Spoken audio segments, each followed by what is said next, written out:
votes, and then they give like a reason why that is.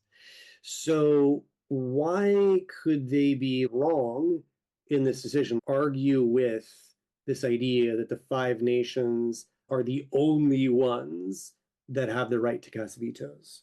And you can look at the evidence too when arguing. Okay. Well, maybe because it says there's an 11 member, established an 11 member security council. Hmm. Oh well, no, but those guys are probably a part of the Five Nations. Okay, Trader further provided that the Five Nations are in the major powers. We're in the major power to permanently have sole authority. Maybe it doesn't. Maybe the burden of maintaining world peace isn't only for these five nations. Okay, where you're headed with that. Sometimes it can help to put it in a real life situation. So Mm-hmm. imagine that you joined a council of some sort, right, for work or school, whatever. Maybe it's in law school, right? You're joining up with this council for a club. And let's say the council has, 10 members, and the five that have been there since the beginning are the only ones that are given sole power, right? Does that feel fair? No, well, I No. guess no.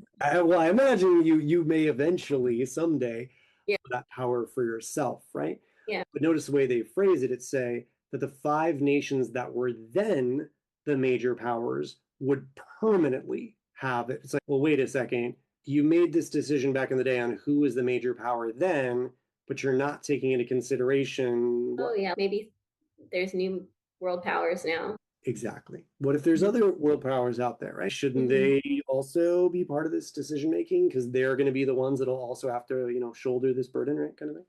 Okay, Mm-hmm. so you just argued with it against it. Yay, you argued, but wait, couldn't there eventually be other major powers or something?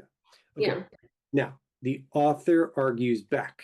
So, what does the author think about the idea that there could be other major powers? he's probably.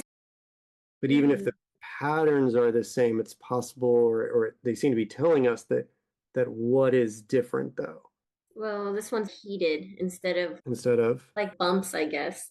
right, exactly. Yeah. So there is a jump in terminology there. One is Mm-hmm. bumps and one Mm-hmm. is heat. And Yeah. they're assuming that if you can feel bumps, You you can can. feel the heat, I But guess. I don't know. yeah, but well, no, you said it. Why do you think heats? Why do I think Well, you? you said heat, but then you said I guess. So I want to make sure you know Oh, why well, you're telling me probably just heat. because I don't know. It's a completely different sensation, you know? Good. Good. Right. So those are two very different sensations, but they're Yeah. assuming that they're the same. Boom. Mm. There's your mismatch concept. It just happened a lot earlier in this particular argument. It's really basically between the first and second sentence where it's describing the nature of the system, or Mm.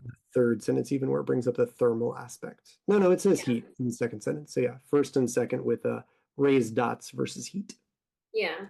So the author is assuming that raised dots and heat are what?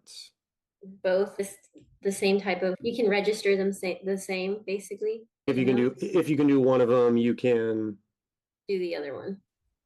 Yeah. And it's not going to be a big learning hurdle, I guess. exactly. Yep. Oh, you did one, you're fine. You can do this other one. Yeah.